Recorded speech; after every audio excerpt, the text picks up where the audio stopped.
Fala pessoal, seja muito bem-vindo aqui no nosso canal. Hoje o tema é importante, né? Já era para você estar aposentado aí e não sabe. E por que a gente trouxe esse tema? Porque a regra de transição de 50% aí, se você não observou, daqui a pouco ela está acabando e aí você talvez nem saiba dessa regra de transição. Bom, eu já trouxe um vídeo específico sobre as regras de transição. Eu vou deixar ele aqui no card para você, se você não viu, veja esse vídeo das regras de transição após a reforma da Previdência, que vai te ajudar muito, você aposentar muito mais cedo do que simplesmente cumprir uma idade mínima determinada aí na reforma da Previdência, tá? Regra de transição, pessoal, para quem não sabe, é aquela regra para as pessoas que já contribuíam com a Previdência Social antes de entrar em vigor uma reforma da Previdência. Então, para ela não ser surpreendida com uma idade mínima para aposentar, uma mudança tão brusca assim, é feita uma regra de transição para que ela se aposente de acordo com as regras estipuladas aí, no caso nosso aqui na Constituição, legal? E uma das regras que daqui a pouco ela já está por acabar, se você tem que ficar atento, é a regra de transição de 50%.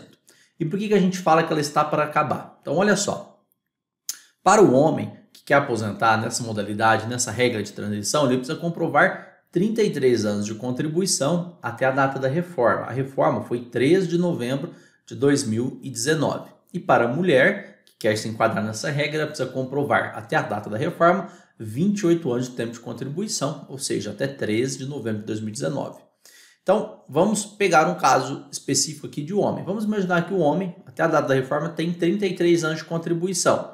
Por que é 50%? Porque ele precisava comprovar 35 anos de contribuição para conseguir aposentar por tempo de contribuição antes da reforma da Previdência. Aí a reforma veio e fala, olha, agora para todos os homens que têm 33 anos de contribuição ou mais, tá? E para todas as mulheres que têm 28 anos de contribuição ou mais, até o dia 13 de novembro de 2019, vão conseguir se aposentar desde que contribuam por um período de 50% a mais do tempo que faltava. Então vamos pegar o caso específico aqui do homem que tem 33 anos de contribuição.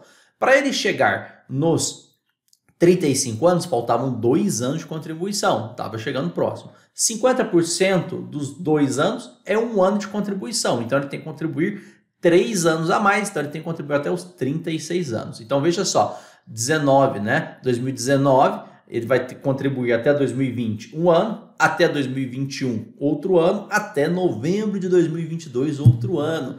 Então é bem provável que já era para você estar aposentado desde novembro de 2022, ou seja, do ano passado, e você talvez não saiba se você é homem. Se você é mulher, na mesma situação. E aí eu trouxe algumas dicas aqui para você observar, caso você esteja próximo de atingir os 28 anos lá em 2019 ou esteja próximo de atingir os 33 anos lá em 2019 e acredita que não tem direito. Então, separei 10 tópicos aqui para você observar, tá? Para tentar ajudar a clarear um pouco mais o seu tempo de contribuição, caso você não tenha observado, para não perder tempo. Porque, olha, se você tiver direito, talvez é muito mais viável você já solicitar essa modalidade de aposentadoria do que ficar esperando uma idade mínima. E isso o planejamento previdenciário vai determinar para você. Essa modalidade permite você aposentar antes, né? Aí da reforma da Previdência, sem ter uma idade mínima, pega 100% da média contributiva, aí tem casos que vai aplicar ou não o fator previdenciário, e ainda essas regrinhas aqui podem ajudar você até a aposentar com direito adquirido. Talvez você já até aposente antes. Então presta muita atenção nesses 10 tópicos que eu coloquei aqui, que aumenta o seu tempo de contribuição e faz você aposentar muito mais cedo, porque talvez você já tenha até direito e não sabe. Vamos lá para a tela? Então olha só. Primeiro tópico aqui para você observar, período rural. Pessoal, quantas pessoas trabalham na área rural, tá? Começa a trabalhar lá com 14, 12, 13 anos, depois vem para a área urbana e trabalhou lá 4, 5 anos na área rural e esquece que esse período de trabalho em economia familiar lá no âmbito rural, que você trabalhava lá no sítio do seu pai, conta como tempo de contribuição e pode te ajudar, pode trazer a sua aposentadoria muito mais perto do que você imagina, tá bom? Vamos lá para a tela? Segundo tópico. Tópico de aluno aprendiz. O aluno aprendiz, pessoal, para quem não sabe, é aquele aluno, né, que fica estudando e trabalhando. Ele acaba trabalhando, aprendendo um ofício, aprendendo uma atividade e ele acaba recebendo uma remuneração por isso. Ou se ele não recebe uma remuneração, ele recebe fardamento ou recebe alimentação naquele desempenho, naquele aprendizado que ele faz. E aí esse período aí conta como tempo de contribuição, vale a pena você trazer essa incorporação também para chegar próximo dos 33 anos no caso do homem ou dos 28 anos no caso da mulher e conseguir aposentar muito mais cedo, tá? Outros tópicos aqui, vamos lá para a tela. Olha só, período de trabalho no exterior. Então, volta aqui. Tem pessoas que vão fazer intercâmbio, né? Ou pessoas que vão trabalhar fora também no exterior, e dependendo do país, você tem que verificar se ele tem aí um acordo com o Brasil, tá? Acordo internacional, e aí você pode aproveitar esse período também. Tem países que têm condições de você aproveitar o período da aposentadoria por idade, outros e outras modalidades de aposentadoria, e aí vale a pena você buscar esse tempo. Às vezes você ficou 1, 2, 3 anos fora, às vezes você ficou 8 meses, 6 meses, e é esse tempo que está faltando para você se encaixar nessa regra de transição. Você consegue trazer o período do exterior para cá, tá? Você consegue fazer a averbação desse período aqui, dependendo da modalidade de aposentadoria, dependendo do país que você trabalhou. Então isso pode te ajudar bastante, legal? Outro tópico aqui, né? Quarto, né? Trabalho no serviço público. Então volta aqui. Muitas pessoas trabalham no serviço público e não sabem que pode incluir esse período aqui. Então se você trabalhou vinculado ao regime próprio de previdência do município, no estado, ou na União, trabalhou por um pequeno período, e aí você fala, nossa, eu trabalhei um período, saio do serviço público, vim para a iniciativa privada, esqueceu desse período, você pode trazer o período de serviço público do regime próprio aqui para o regime geral do INSS, pode fazer a averbação e pode incluir mais tempo de contribuição, chegando próximo aí da sua aposentadoria da regra de transição, né? Outros tópicos aqui, tópico 5, teve empresa no nome e não fez os recolhimentos. Isso aqui, pessoal, é muito comum. Então é muito comum quando as pessoas têm uma empresa no nome e acabam esquecendo de fazer retirada de prolabore, acaba esquecendo de declarar mensalmente, pagar contribuição previdenciária, mas saiba que se você teve empresa, consegue comprovar que exercia atividade, pode fazer os recolhimentos retroativos, se for viável, né? Às vezes não é viável também fazer esse recolhimento, tem que planejar, tem que calcular para verificar a questão de multa, juros, correção monetária, para quanto que vai isso. E aí, às vezes, acaba sendo muito viável você fazer esse recolhimento. Então, teve empresa, verifique certinho se foi todas as contribuições regulares que você fez, se não teve contribuição previdenciária e se não teve, da possibilidade de fazer esse recolhimento retroativo. É muito interessante você observar isso. Legal? Outro tópico aqui, né? O sexto tópico que a gente tem aqui, trabalho com profissional liberal e não houve recolhimentos. Então, esse tópico, pessoal, é parecido com o tópico da empresa. Só que, muitas vezes, o segurado trabalhou como segurado obrigatório, como contribuinte individual e deixou de contribuir com a Previdência Social. Lembre-se, contribuinte individual, profissional liberal, ele é obrigado a contribuir com o INSS. Para fazer os recolhimentos retroativos, você vai ter que comprovar que exerceu uma atividade. Então, talvez você era dentista, talvez você era advogado, consegue pegar os processos judiciais, comprovar que efetivamente trabalhou. Você, como dentista, consegue pegar aí o ISS que você pagou, né, junto ao município, junto à prefeitura, consegue pegar a licença de trabalho, consegue justificar esses períodos, fazer os recolhimentos retroativos e aposentar muito mais cedo. Então você também pode conseguir esse tipo de contribuição. Legal? Outro tópico que a gente tem aqui, tópico 7. Pagou o carnê ou guia GPS do INSS e não consta no CNIS, ver microfichas. Então volta aqui, muito comum de acontecer. Às vezes você contribuiu com o INSS em período antigo e perdeu seus carnês de contribuição, mas tem uma recordação que havia pagamento e aí você não consegue localizar isso, não aparece no seu CNIS e aí nada mais simples do que solicitar as microfichas ao INSS.